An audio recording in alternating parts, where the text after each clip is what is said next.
Terkait melintasnya kapal perang Amerika di Selat Malaka, Kepala Dinas Penerangan TNI Angkatan Laut Kadis Penal Laksamana Pertama Tunggul dalam keterangannya menyatakan bahwa aktivitas pelayaran tersebut merupakan hak yang diatur dalam hukum internasional, yakni hak lintas transit atau transit passage.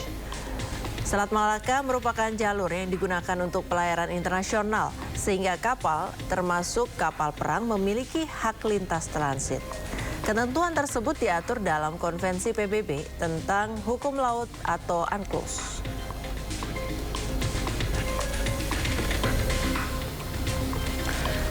Sementara itu, pemirsa, dalam akun pribadinya di X, penasehat pemimpin tertinggi Iran Ali Akbar Velayati mengingatkan semua negara agar pihak luar negeri tidak bisa mengatur keamanan wilayah kedaulatan suatu negara, termasuk Selat Malaka. Dia menyebutkan stabilitas di Selat Hormuz dan Malaka berada di bawah kendali kekuatan regional dan mitra strategisnya. Sementara keamanan di Selat Bab al-Mandab kini dikelola oleh pihak Ansar Allah. Hal tersebut seakan memberikan isyarat soal Selat Malaka yang berpotensi menjadi titik konflik baru setelah Hormuz.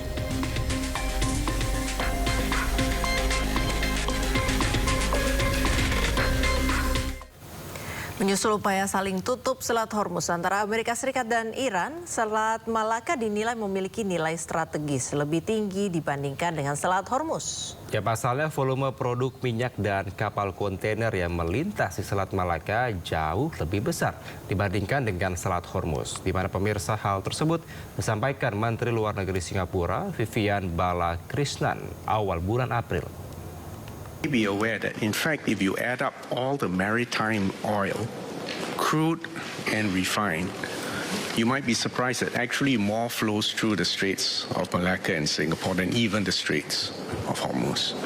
If you think about global trade, container trade, there's far more flowing through this place.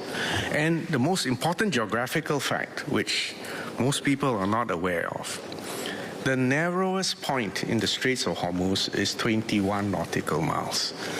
Guess what the narrowest point in the Straits of Singapore is? It's less than 2 nautical miles.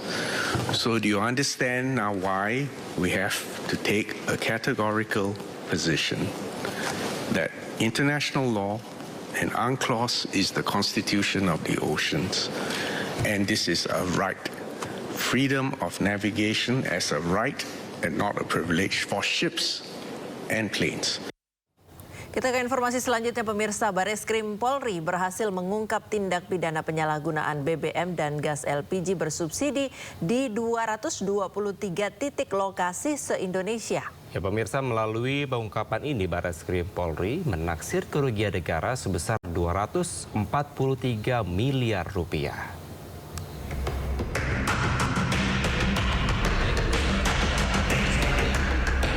Wakil Bareskrim Polri Irjen Pol Nunung Syaifuddin mengungkap dalam kasus ini tercatat sejak 7 hingga 20 April lalu ada 223 laporan polisi dengan total tersangka diamankan sebanyak 330 orang.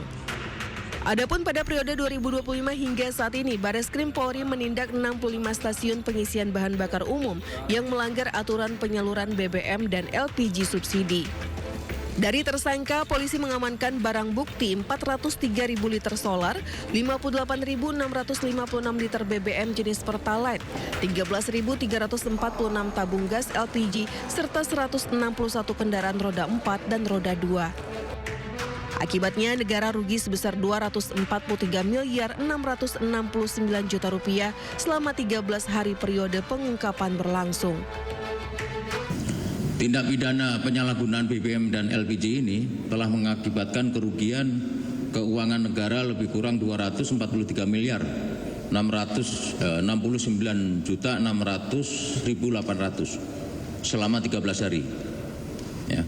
Selanjutnya dari periode tahun 2025 sampai dengan 2026 kemarin terdapat 65 SPBU yang terlibat tindak pidana penyalahgunaan BBM dan LPG subsidi dengan rincian 46 dinyatakan P21 dan 19 dalam proses. Modus operandi yang dilakukan bervariasi, mulai dari penggunaan tangki yang tidak sesuai standar hingga keterlibatan oknum petugas SPBU nakal.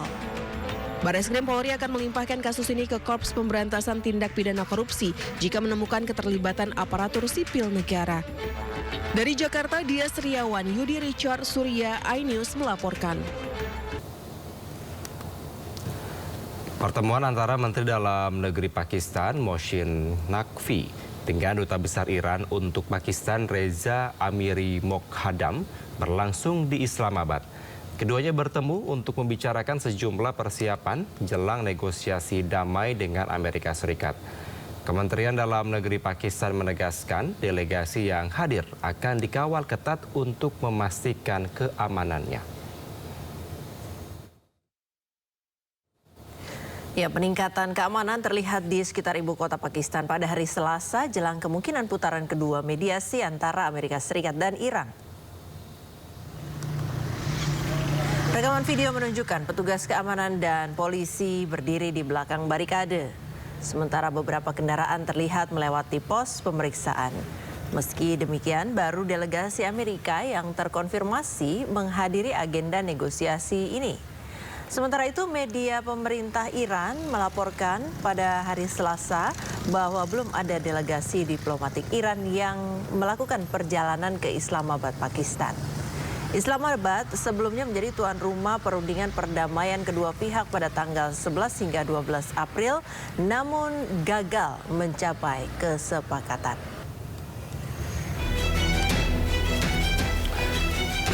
Presiden Amerika Serikat Donald Trump mengkonfirmasi telah mengirimkan perwakilan Amerika ke Pakistan untuk melanjutkan upaya perundingan perdamaian kedua dengan Iran.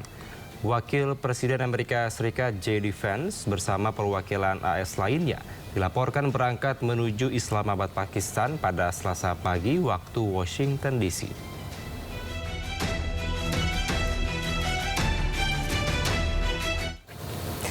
Tiga negara ASEAN, Indonesia, Malaysia, dan Singapura menjamin keamanan lalu lintas maritim di wilayah Selat Malaka. Hal ini menyusul penutupan Selat Hormuz di Timur Tengah, di mana perhatian dunia kini tertuju pada Selat Malaka yang menjadi salah satu nadi perdagangan global.